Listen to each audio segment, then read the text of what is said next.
La soirée battait son plein. Les violons accompagnaient le tintement délicat des verres et les conversations flottaient dans l'air comme des bulles de champagne. Les invités riaient fort, trop fort, comme pour prouver qu'ils appartenaient à ce monde brillant. Emma avançait avec son plateau, rempli de coupes étincelantes. Ses pas étaient précis, mesurés, malgré la fatigue qui alourdissait ses jambes. Chaque geste devait être parfait, car dans ce lieu, la moindre erreur coûtait cher. Mais la perfection n'existe pas. Près du centre de la salle, une femme vêtue d'une robe écarlate, élégante mais cruelle dans son sourire, observa Emma avec dédain. Ses yeux brillaient d'une malice presque enfantine, comme si elle cherchait une distraction. « Tiens, regarde-la » murmura-t-elle à sa voisine, toujours à courir comme une petite souris. Emma passa près d'elle, tête légèrement baissée, concentrée sur son plateau. Au moment où elle allait s'éloigner, la femme écarlate fit un geste brusque, effleurant par accident le bras d'Emma. Tout bascula. Le plateau s'inclina, les verres glissèrent, le champagne se renversa sur la robe d'un homme important. Les rires éclatèrent aussitôt, comme une vague cruelle. « Quelle maladroite !» lança quelqu'un. « On n'engage donc plus personne de compétent ?» ajouta une autre voix. Emma resta figée, le souffle coupé. Son visage brûlait, ses mains tremblaient. Les regards se plantaient sur elle comme des aiguilles. Elle voulut parler, s'excuser, mais aucun mot ne sortit. Ses lèvres s'ouvraient sans voix, noyées dans le vacarme des rires. Et puis, un silence étrange s'installa. L'homme qu'elle avait remarqué plus tôt s'avança. Ses pas étaient calmes, assurés. Ses yeux sombres cette fois fixaient non pas l'accident, mais elle. « Ça suffit », dit-il d'une voix grave. Le silence devint total. Même les violons semblaient s'être tus. Emma sentit ses larmes monter, brûlantes, incontrôlables. Elle détourna le regard, incapable de supporter cette lumière crue posée sur sa honte. Mais lui, au lieu de se moquer, posa doucement une main sur son épaule. Un geste simple, mais pour elle, c'était comme une bouée dans un océan de mépris. Il se pencha légèrement vers elle et murmura, pour qu'elle seule l'entende, « Ne les laisse pas te briser ». Ces mots, personne d'autre ne les entendit. Mais Emma, elle, les reçut en plein cœur. Avant de commencer, abonnez-vous pour ne rien manquer des plus belles histoires d'amour, de destin et de passion. Emma Morel avait 26 ans et déjà ses journées semblaient peser le double. 3 emplois pour survivre dans une ville qui ne dort jamais. Le matin, elle courait d'un café à l'autre, servant des expressos aux hommes l'affaire pressée. L'après-midi, elle rangeait les dossiers d'un bureau trop gris, où personne ne se souvenait jamais de son prénom. La nuit, elle servait des boissons dans les fêtes les plus éclatantes de New York, entourée de luxe qui ne lui appartenait pas. Ses pieds la brûlaient, son dos la lançait, mais son sourire devait rester figé. Sourire, toujours sourire. C'était la règle dans ce monde qui ne pardonne pas les faiblesses. Ce soir-là, elle pénétra dans l'immense salle de gala. Les lustres de cristal diffusaient une lumière dorée. Les murs reflétaient la richesse d'un univers auquel elle n'avait jamais eu accès. Les femmes portaient des robes qui coûtaient plus cher que son salaire annuel. Les hommes respiraient l'assurance, la puissance. Emma, vêtue de son uniforme noir et blanc, portait un plateau de champagne. Elle avançait entre les invités, esquivant leurs gestes élégants, leur éclat de rire trop fort. Elle se sentait invisible. Non, pas invisible, transparente. Pourtant, au détour d'un mouvement, elle croisa un regard. Un homme, grand, sobrement habillé mais d'une élégance rare. Ses yeux sombres s'arrêtèrent sur elle, pas comme les autres. Ce n'était pas le regard d'un riche sur une serveuse. C'était un regard attentif, grave, comme s'il cherchait à lire au-delà de son sourire forcé. Un instant, le temps se suspendit. Emma sentit son cœur battre plus vite, sa respiration se bloquait.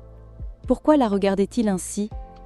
Elle détourna vite les yeux, rougissante, reprenant sa marche au milieu de cette mer d'indifférents, mais au fond d'elle, une étincelle s'était allumée. Pour la première fois ce soir-là, elle n'était plus seulement une silhouette anonyme dans l'ombre. Et ce regard, elle le savait déjà, allait changer quelque chose en elle. Il fallut peu de temps pour qu'Emma s'échappe du tumulte. Elle quitta la salle, le cœur battant, la respiration saccadée, ses mains encore tremblantes du poids de l'humiliation. Ses pas résonnaient dans le couloir désert, loin des éclats de rire et du cristal. Elle s'appuya contre le mur, les yeux clos. Mais les larmes, retenues depuis trop longtemps, jaillirent enfin. Des sanglots bruts, incontrôlables, comme si des années de fatigue et de solitude se déversaient d'un seul coup. « Pourquoi ? Pourquoi toujours moi ?» murmura-t-elle d'une voix brisée. Et soudain, une présence. Elle releva la tête, l'homme était là, comme s'il l'avait suivie dès la première seconde. Il s'approcha lentement, sans bruit, puis s'arrêta devant elle. Ses yeux plongèrent dans les siens, sans jugement, sans pitié, juste une intensité qui la désarma totalement. Emma voulut détourner le regard, cacher son visage inondé de larmes, mais il l'arrêta doucement en posant 2 doigts sous son menton, l'obligeant à le regarder. « Tu n'as pas à baisser les yeux, » dit-il d'une voix grave et douce. « Pas devant eux, pas devant moi. » Elle éclata à nouveau en sanglots, et avant même de s'en rendre compte, elle s'effondra dans ses bras. Sa tête contre sa poitrine, ses mains crispées sur sa veste. « Je n'en peux plus !» sanglota-t-elle. « Je cours partout, je me tue à la tâche, et pourquoi ? Pour qu'on me traite comme une moins que rien ?» Sa voix se brisa. Elle se sentit petite, fragile, exposée. Mais ses bras autour d'elle étaient solides, protecteurs. « Emma ?» murmura-t-il. « Écoute-moi. Ce ne sont pas eux qui décident de ta valeur, ni leur argent, ni leur rire. Tu vaux plus que ce qu'ils croient. » Elle secoua la tête, incapable d'y croire. « Mais regarde-moi, je ne suis personne, une serveuse parmi tant d'autres, une fille épuisée, perdue. » Il resserra son étreinte. « Non, tu es quelqu'un. Tu es celle qui continue malgré tout. Celle qui se lève chaque matin, même quand tout semble impossible. Tu es forte, plus que tu ne l'imagines. » Ces paroles traversèrent Emma comme une lumière douce dans l'obscurité. Ses sanglots se firent plus calmes, plus lents. Elle resta contre lui, écoutant les battements réguliers de son cœur. Et pour la première fois depuis des années, elle se permit de se sentir en sécurité. Un silence intime enveloppa le couloir, puis, d'une voix tremblante mais décidée, elle murmura « Je ne veux plus vivre comme ça.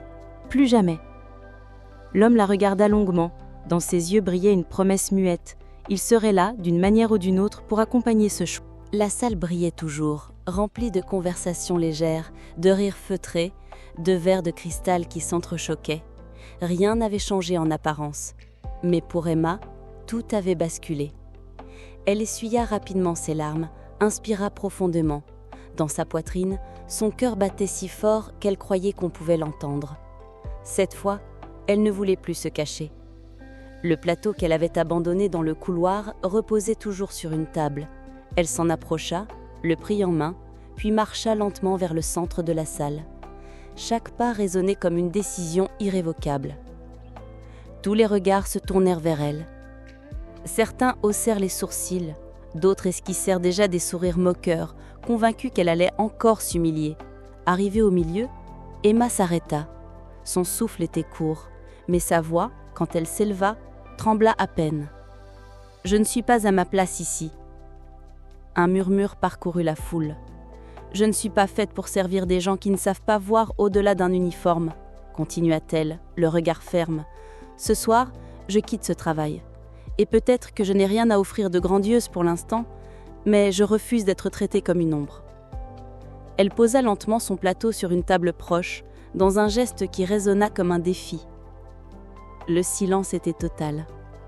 Certains échangèrent des regards choqués, quelques-uns rirent nerveusement, croyant à une plaisanterie, mais la majorité restait figée, stupéfaite par l'audace de cette jeune femme qui, en quelques mots, venait de briser l'ordre établi. Et puis, leurs yeux cherchaient instinctivement l'homme. Lui, immobile, la regardait avec une intensité presque palpable. Ses lèvres esquissaient un sourire imperceptible, mais son regard parlait pour lui. Fierté, admiration, promesse. Emma inspira profondément, sentant pour la première fois depuis longtemps une liberté étrange couler dans ses veines. Elle n'avait aucune idée de ce que demain lui réservait, mais elle savait qu'elle venait de reprendre sa vie en main. Alors qu'elle quittait la salle, le chuchotement des invités montait derrière elle. Qui est-elle vraiment ? Comment a-t-elle osé ? Et lui ne bougea pas. Il la suivit seulement du regard jusqu'à la dernière seconde. Comme s'il savait que cette nuit n'était que le début d'une histoire plus grande. Leurs chemins allaient-ils se recroiser ? Était-ce le point de départ d'un amour ou bien la renaissance d'Emma seule face au monde? Seul l'avenir pouvait le dire.